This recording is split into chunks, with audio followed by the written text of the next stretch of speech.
Hello. Hello there. Hello. We've done it at last. Finally figured it out. Jesus Christ.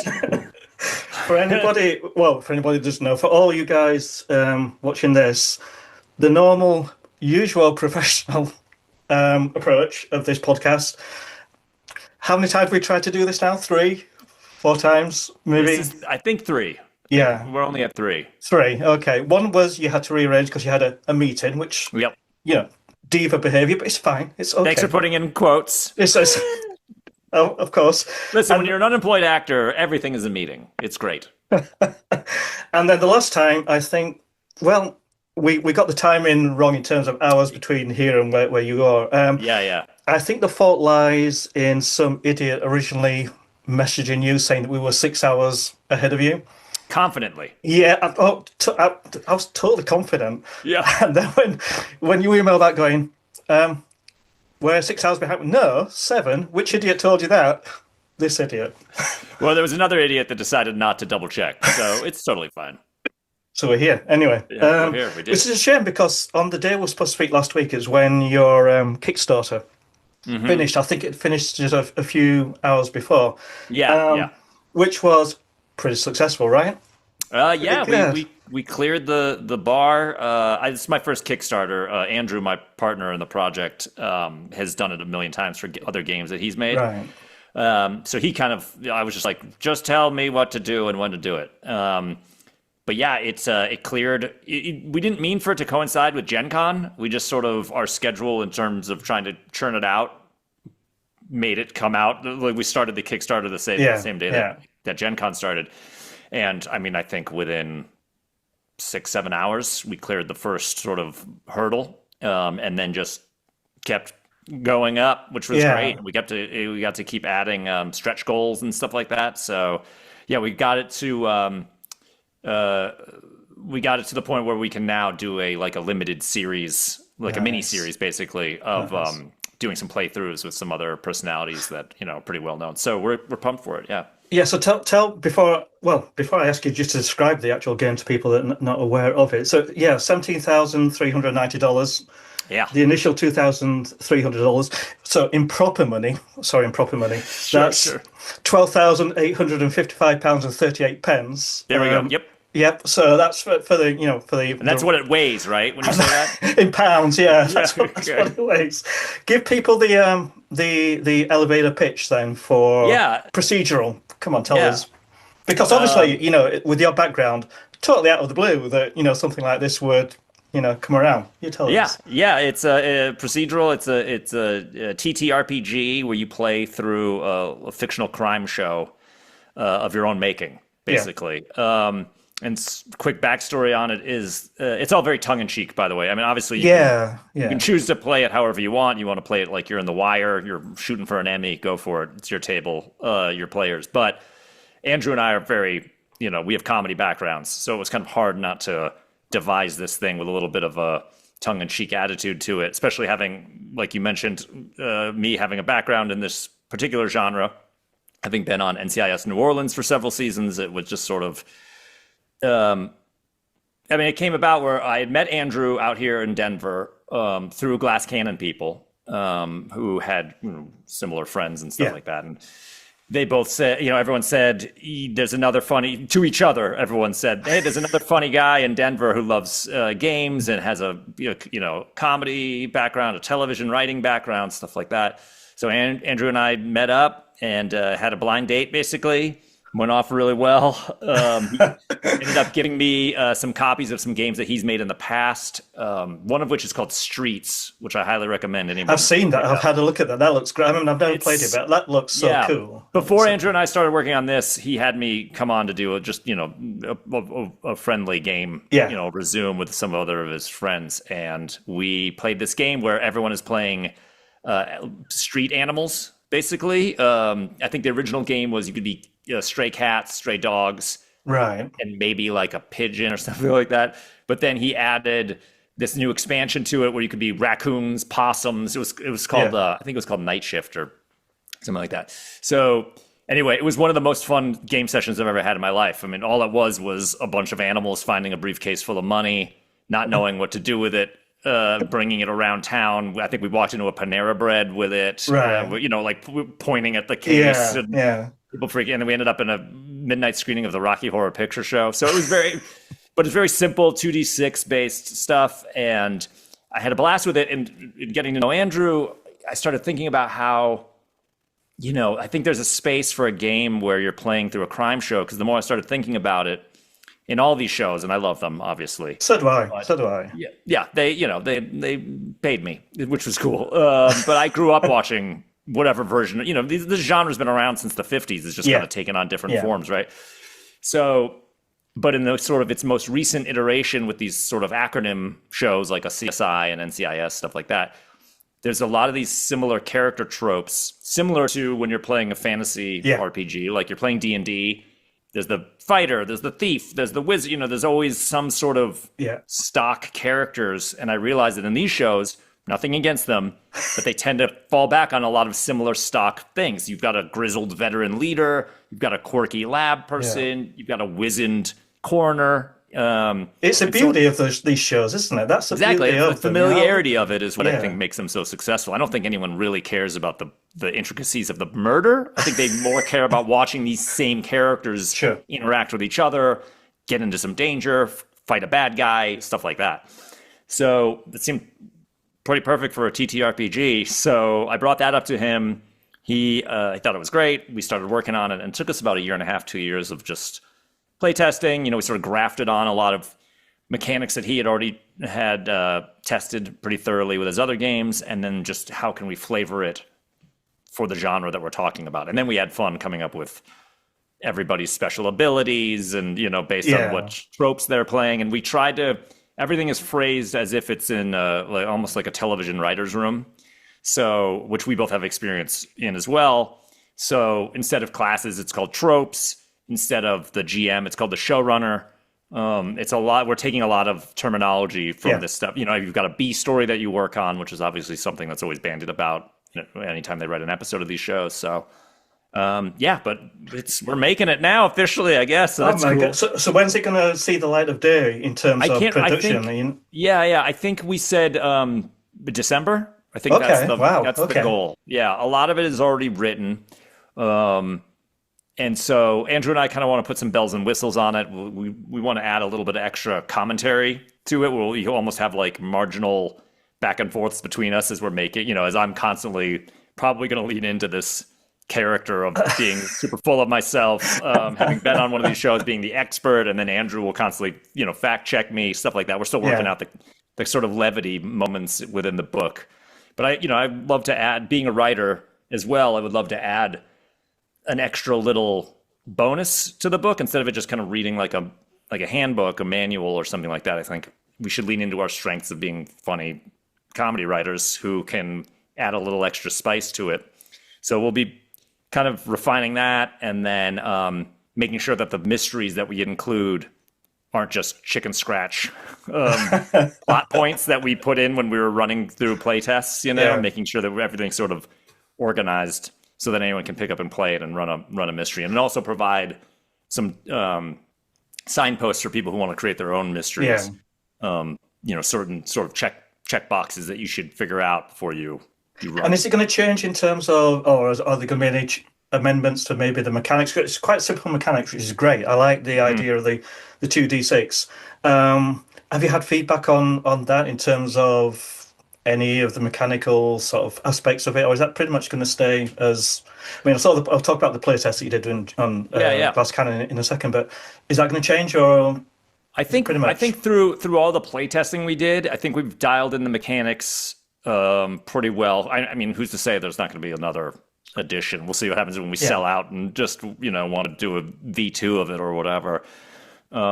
We've got some expansions planned that we're going to that was part of the stretch goals, is sort of give little teasers of these expansions. So we want to do one that's more 80s themed.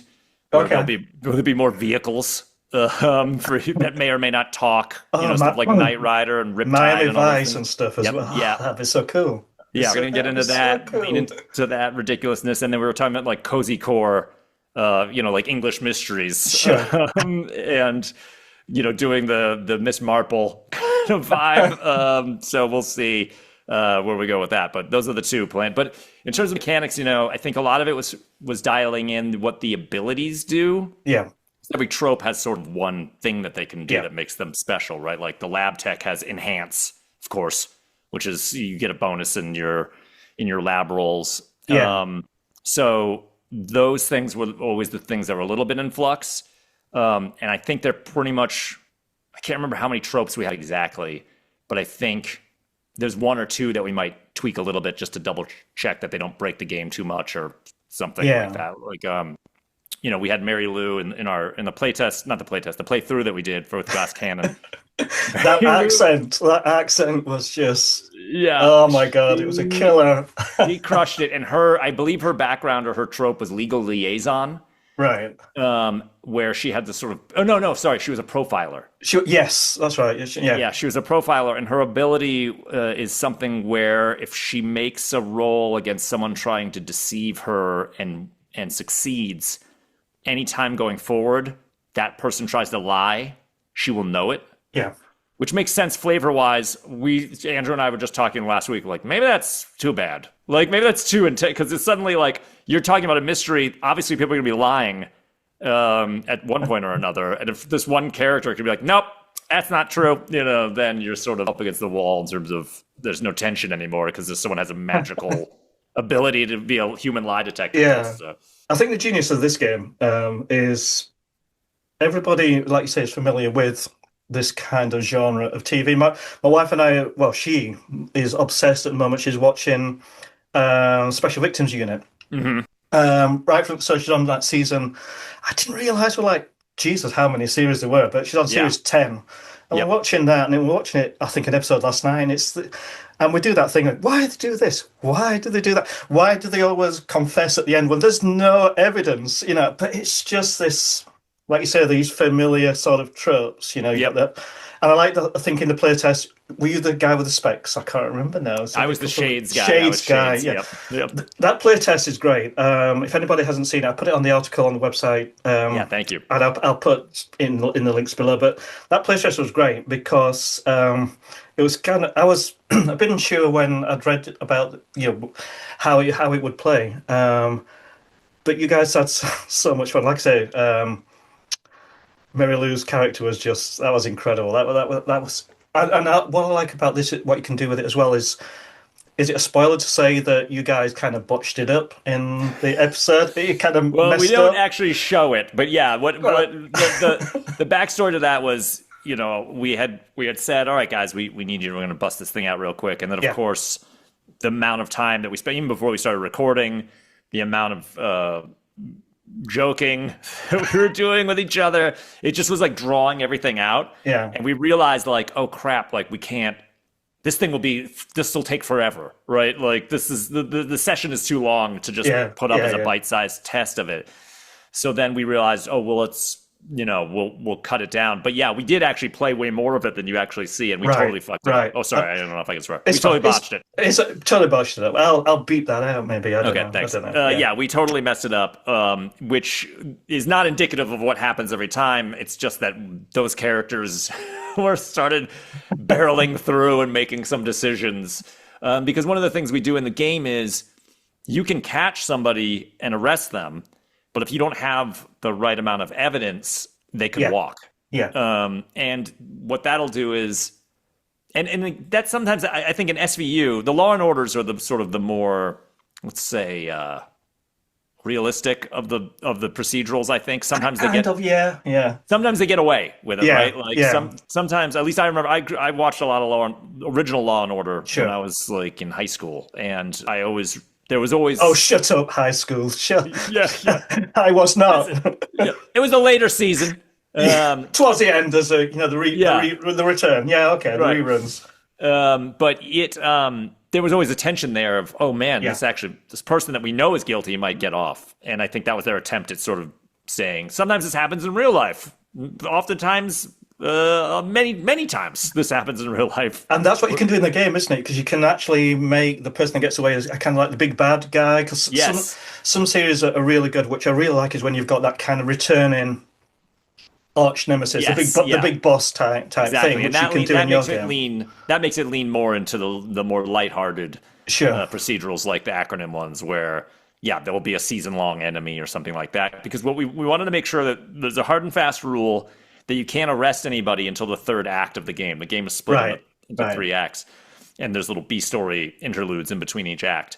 We wanted to make sure that somebody couldn't just power game it and be like, I picked that person, and then they arrest them before you've played for 20 minutes.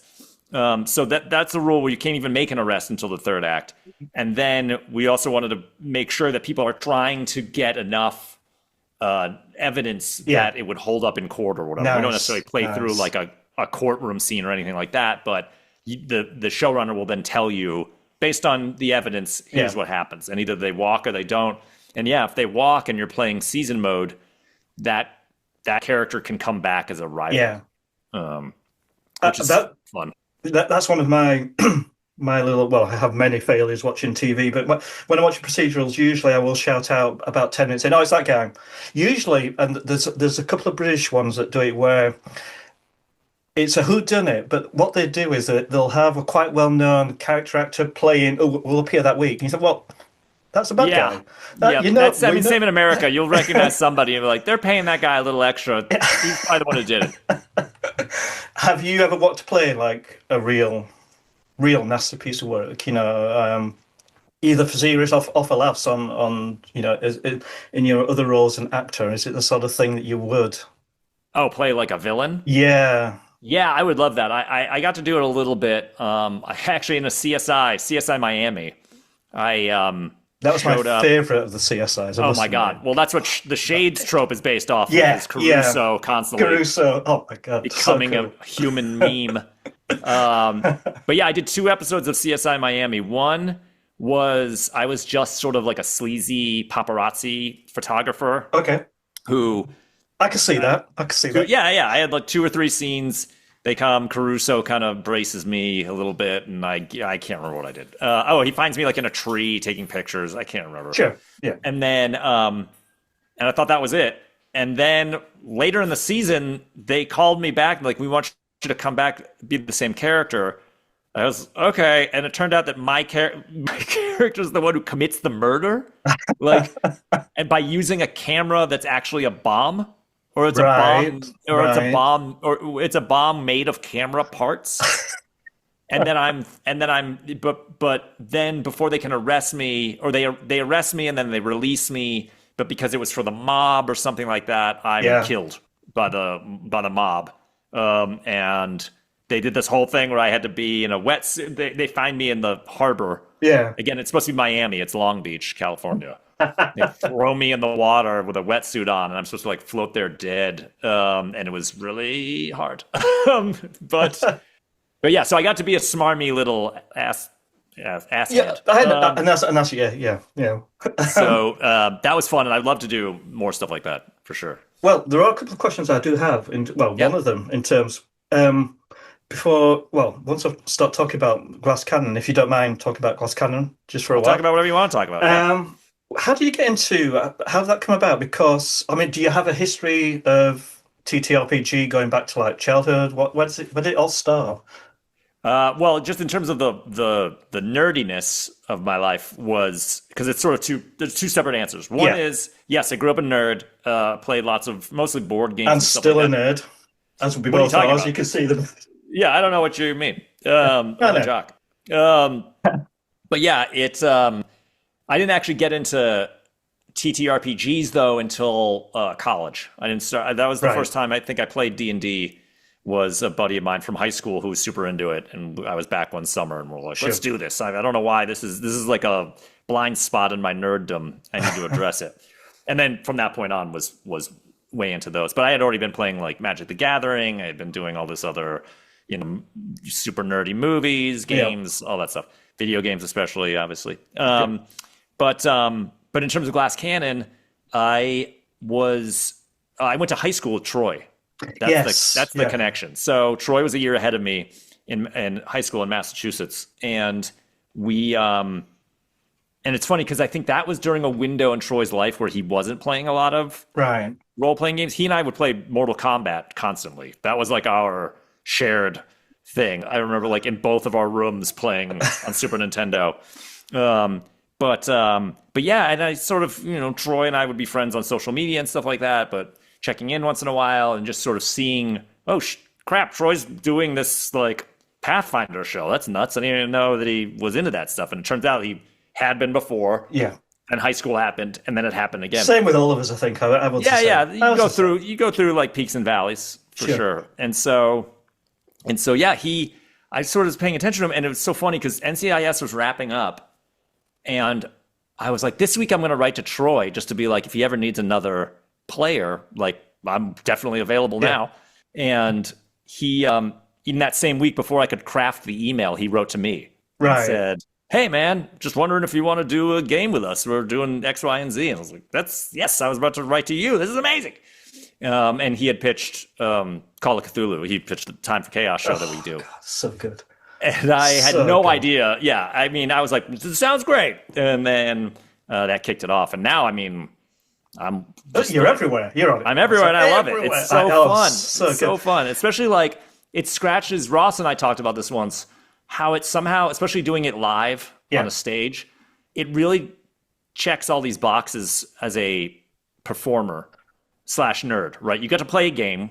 Okay, done. Cindy said the same thing. She said the same thing a couple of weeks ago. Yep. It's the live shows that for her. Yeah, those are like the pinnacle. Obviously, streaming is fun because you're still playing a game with your friends. I mean, all these people have become my friends over the last couple of years, which is a whole other benefit that I did not foresee.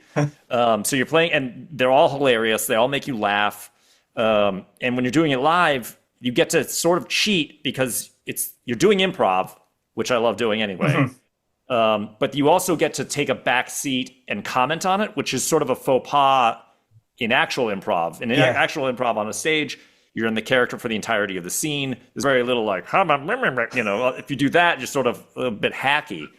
But in an actual play, it's like part of it is because it is still replicating what it feels like to play with your friends at a table where you're constantly making side comments all the time. So, it's sort of, you get to get jokes two different ways. You get to do it in character, but then you also get to do it as like a commentator on what's going on. Which is and the laughing part of play. I mean, I've got a couple of groups I play with locally, and we play a lot Cthulhu and Delta Green mainly. Which are quite dark, but the laughs that we have are just it's what you remember. Yeah. I've got a couple of questions, and these are genuine. These are genuine. Sure. I've got a question from who sent this in. A Miss Nora Ibrahim. Don't know if you've ever heard of her. So she. Who? I know, right? I know. She's apparently very, very, very good, but I wouldn't know. Yeah. She asks, what fictional animated character would you add to the Mystery Squad? No superheroes. And why would that be your choice? Fictional animated character? Yeah. My God, would be part of it. I know, right? It's a good question. I'm assuming this is open to, like, I don't have to pick an animated cartoon character from 1923 or whatever. No, it could be well known. It could be somebody like now that wouldn't possibly pass the test. The sort of Speedy Gonzales type thing. Right. Pepe Le Pew. Another one. Okay. Yeah. Who an animated character that would join the Mystery Squad and help us out? Oh man, it's difficult, isn't it? I was thinking about this earlier on. I was thinking, I came up with one. What the hell is this question? It's like it's short-circuited my brain. I think, and of course, my brain immediately goes to superheroes because of like Batman and the no superheroes. Stuff like that. She stipulated that clearly. No superheroes. Okay, let's say Garfield. Right. I feel like Garfield, very laconic. Yeah. Maybe unflappable when it comes to eldritch horrors. Mondays would be a problem, though, right? Mondays would be a problem. Yeah. He hates Mondays, right? So. Yeah, but I do think his sanity is pretty high, and his power is pretty high. Sure. Because he lives with Odie, who's he's constantly has to deal with. John Arbuckle is a disaster. as a human being. He's kind of living through his own Lovecraftian nightmare anyway. Yeah, Plus, there's a cartoon. There's a comic. There's like someone did you see that black and white like a crazy comic where he looks like a disgusting spider creature? Yeah, That's also.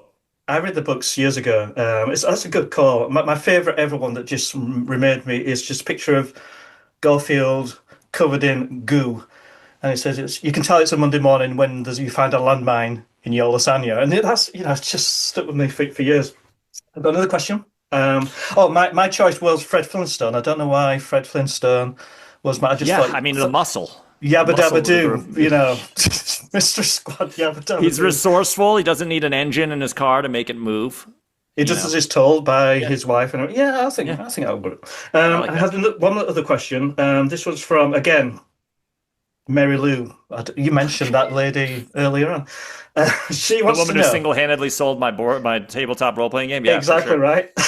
She wants to know your dream role. If everything goes right, she says, and you have whatever budget and whatever medium platform, what would you like to make, or who would you want to play? So I'm thinking maybe more of an acting kind of thing. Yeah. Dream role, the absolute dream role. It's tricky because if we're talking like a role that already exists, I don't want to tread into, well, if they made a remake of this, I would want to be this because in general, am very anti-remake because we already have the original one. So I'll give two answers. One is just quickly like, I always want to be in a superhero movie, and I don't know who I would. They've made Fantastic Four now, so Reed Richards is out. Yeah, so I was really in the running for that one. But I know that James Gunn is doing all the DC stuff, and I would love to be Plastic Man. I feel like I could rock the glasses, I would rock the outfit, the attitude. You've got the height, you've got the build, and everything. Yeah, perfect. I would want to be him. But in terms of general tropes, Big Trouble in Little China is, I think, my favorite movie ever made. Favorite ever? And wow. Yeah. I mean, there's Star Wars and that whole thing is here. But in terms of like John Carpenter, for me, has made like 6 perfect movies as far as I'm concerned. Which are the others? Tell me very quickly. Well, you've got Halloween. You've got Assault on Precinct 13. That's the one. You've got The Thing. You've got The Fog. And then you've got Prince of Darkness, and you've got They Live. So They Live is really underrated. And Starman. So he raised me. So the Jack Burton as a character in Big Trouble in Little China, Kurt Russell's Escape from New York. Did I say that? Escape from New York. Yeah. So but the character of Jack Burton, this sort of cocky guy, the background of that movie fascinates me because they came up with this idea that Kurt Russell's character, Jack Burton, thinks he's the hero of this movie. Yeah.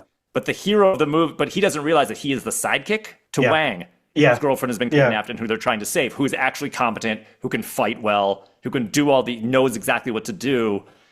Jack is just his sidekick, but he has no idea. He's performing it as if he is the lead. And that character trope, I mean, you could see it in, I think, Time for Chaos. I ended up Carter in Time for Chaos is basically Jack Burtoning himself constantly. So that type I never of character, thought of that. I never put the two together, but now you've said that. I hadn't either for a while. And then suddenly I was like, oh, wait a minute. And I think that is my favorite character type, is the guy who's completely full of himself, thinks he's better than he is, and has to eat crow constantly. Or Bruce Campbell in half the things he's ever done. Bruce Campbell, but also I was thinking maybe this is slightly more extreme, but a kind of Clouseau sort of, Inspector Clouseau sort of thing. Thinks is the one but it's just this chaos, around. Yeah, and that actually, that's funny because I feel like Frank Drebin in Naked Gun. I haven't seen the new one yet, but Me Leslie neither. Nielsen. Me neither. in those ones was also huge. So if I had to go into, if the tone goes that nuts, doing that kind of dry comedy would be fun. But I think that type of, so I wouldn't say in the remake of Big Trouble in Little China, because I don't want them to ever remake that movie. Yeah. But in a movie that's inspired by Big Trouble in Little China, I would want to be that type of character. I saw the first Carpenter film I remember seeing was Assault on Precinct 13, which was, I think I saw that when I was about, I don't know, 15, 16, on totally blew. And even now, it's the one film, well, there are a few others, but it's one of those films that it's my kind of comfort film in a way, Yeah. which is very weird, but Yeah, it's no. just, and I can't remember the guy's name, the guy that plays Napoleon, the I can't remember the but he was an actor. From the life of me, I could never figure out why he was never a bigger star because he was stunning in that movie. I can't remember. No, I will have to look it up. Yeah. But he played the convict, the guy that was, Yeah. But I thought, why was he never a big? Because he steals that film. He's one that kind of like Yep. took that. But Yeah, I mean, that's a honestly, stunning like film. I'll put on the soundtrack. The soundtrack is Oh God, yeah. so I've got cool. some. I don't know if you can probably can't. But I've got some albums behind me here. Yeah, yeah. I still got my vinyl stuff, and I've got a couple of John Carpenter. And the it's Lost great. themes, Yeah, the Lost themes just albums. Those are great. Just play it and just let it wash. Yeah, he was touring. He was touring with those albums, and I never got a chance to see him. But he would be there live playing. I think with his nephew and somebody else or something. Yeah. I can't remember who else is on the album. But I did speak very briefly a few years ago to Adrienne Barbeau. I had to stop telling her how much I loved her because Escape from New York. It was like I thought one of my Swamp first Thing? crushes. Yeah. Swamp Thing as well. Yeah, absolutely brilliant. and Creepshow. I think she's Creepshow. Oh, she was so good. Escape from New York is probably yeah. along with the ones we've mentioned, probably is probably up there for me. Well, the fact that she's also like romantically involved with Harry Dean Stanton in that movie. I know, right? Like, Yeah. There's hope for us all. Yeah, exactly. There's hope for us all. Yeah. The Carter Tillinghast. I was going to ask you, but you're still on my thunder, so thanks for sorry. that. Where No, it's transitioning. where the character kind of came, because it's a great character. I mean, I love this year. I loved season 1 and season 2 of Time for Chaos, but I love this year partly because you're all face to face, which I think the online stuff's great, and it serves a purpose. It did for me during the whole COVID thing. It was kind of one of the things that got me all back into TTRPG. Yeah. But the fact that you're all together, what was it like filming that in the block? How long did it take? It was like a block of a few days, wasn't it? Where it was just boom, boom, boom, boom. Yeah, it was originally supposed to be 5 days. But sort of at the last minute, something had to I can't remember what happened. Something got rearranged, like so last minute that we were already already coming out the day we were coming out anyway. Something happened where we had to truncate it to 4 days. So we did 10 episodes in 4 days. So it was basically 2, 3, 2, 3, something like that. Yeah. And how did it feel? Kind of being? Was the dynamic different from when online? Was it better for you or? Yes and no. I mean, it wasn't different in that at that point I had played in person at Gen Con with Ross, Nora, and Joe enough where it wasn't like, oh, we're in person. Yeah. I'd seen them and been around them. So it wasn't like, oh, I feel the dynamic between us changing. Now, obviously, Kate wasn't there. And that was the weird part. Yeah. We're doing this. These characters are still moving forward without Kate. Which I understand why that happened, but it was, definitely bummed me out. And I think you see it on the first episode of the season. Like that wasn't necessarily Carter. That wasn't me playing Carter. That was like me actually processing it live in front of a camera, which was cool. It was cool. It took me by surprise. You weren't expecting it. I was watching it going. I was not expecting it. I had purposely not wanted to know much about, I knew she was like writing an outro. And I didn't want to know too much going into it, but I didn't expect to get rocked the way that I got rocked by it. And so that part sucks. And I hope we get her back somehow in some way. But so that's the way the dynamic was different. Joe is obviously an amazing player. He's a great friend. And so it wasn't like, oh, suddenly this feels janky because we have somebody who doesn't know how to hold their weight or pull their weight, I guess. But that's the only thing that was like odd about it. In terms of the actual, like the people I'm with still having a blast. Troy's obviously an amazing keeper. We're laughing constantly. That all stayed the same. Yeah. What are the plans for the future then for Rob Kerkovich with an E? Because some Oh idiot yeah, misspelt your name. you're not the first idiot. Don't worry. It's a very common. I'm gonna It's a put. very common thing. I may put before you answer. I may put that as the tagline for this episode. I'm not the first idiot. That's the Yes. kindest thing anybody's ever said to me. Yeah, it's either that or they put a T in Vitch, Right. Vitch. Yeah. It's better than junior high where it was just called Kirkovich. So I'll take that any day of the week. Plans? Yeah. Yeah, I mean, I want to keep doing the actual play stuff. It's been so rewarding, more so than I ever thought it would be. The people I get to meet, the people I get to become friends with eventually, like it's been amazing. Yeah. And then, still auditioning, acting, stuff like that. I have a horror movie that I wrote that is now in the hell of trying to find financing, Yeah. it's been an emotional roller coaster already, and it's only been like out and about for a couple of weeks. Can you tell me anything about the film itself? Yeah, for sure. It's called Will's Not Well, and it's I basically wrote it for myself and my buddy Will. My manager for the longest time had been challenging me to write a horror movie, Right. because he knew that I loved them, grew up with them, and was like, these are movies that can get made theoretically. I mean, it's hard for anything to get made, but horror movies have a little bit of a leg up, Sure. theoretically. But it's about a recent divorcee who has to move in with his old college buddy, who he's lost touch with for a while. Right. And everything seems fine, except the problem is that the college buddy is slowly turning into a ghoul and can't leave the basement without getting violently ill. We've all been there. Yeah, we've all been there. So Yeah. they basically communicate mostly through a hatch in the floor, kind of like Evil Dead style. And the divorcee is running around bringing him roadkill to eat, and but eventually roadkill's not enough, and he needs more hard to acquire food, and then it sort of like spins out from there. So it kind of starts funny. Right. And then as the movie goes on, the tone, because I've always loved movies that sort of smash together genres, but then also ride this sort of fine line of tonal shifts, similar to what we do, I think, in a lot of these horror games. Sure. And I wanted, especially movies from Korea, like Bong Joon-ho, everything he makes is got like 5 different movies smashed into one, and somehow he's able to pull it off every single time. So this movie sort of starts to devolve as the character devolves. The tone gets less light and funny and more Gotcha. bad. Well, good luck with that. Good luck with thank that. If there's any, if you want us to put a bit of publicity out for it, just let me know. Oh, sure. And we can stick some stuff out. That's kind of nearly the end of our time. Listen, I've got to say thanks very much. I've been a fan. I use that word. I'm Sure. a grown-ass man, but I'm a fan. I've been a fan for such a while. I love the stuff that you do on Thank you. Glass Cannon. I think Carter Tillinghast is an incredible creation. Thank you. I've really stumbled into him. When he dies, it's going to be real rough. It's gotta happen. Don't tell me that. Don't know. I don't think I could handle that. Well, it's so funny because we were talking about this. I think we might have talked about this on air. Where if we were in Peru in that first, however many episodes, right? I had never played Cthulhu. The rest of them had in some capacity. But if any one of us had died, just rolled wrong in this first major encounter that we had, it would have clicked that, oh, this is the type of game that this is. It's a meat grinder, right? Like I will have 30 characters before this is all said and done.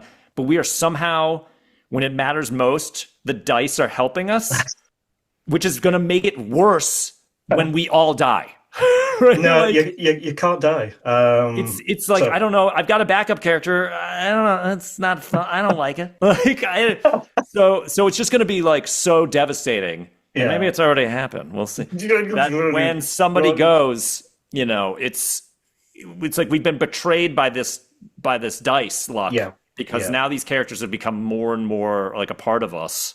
Yeah. And more, like endearing. So this is it. It's 3 seasons in now, and it does, and it is one of those cliches. You do kind of become connected as a viewer and as a performer as well. Yeah. So no, don't die. And if you have died, try your best, dude. So much fun. Thank you so much. Yeah, thank you. This was so fun. If you want to do this again, just let me Of know. course. I'm more than happy to do this, and we'll maybe even arrange it the first time.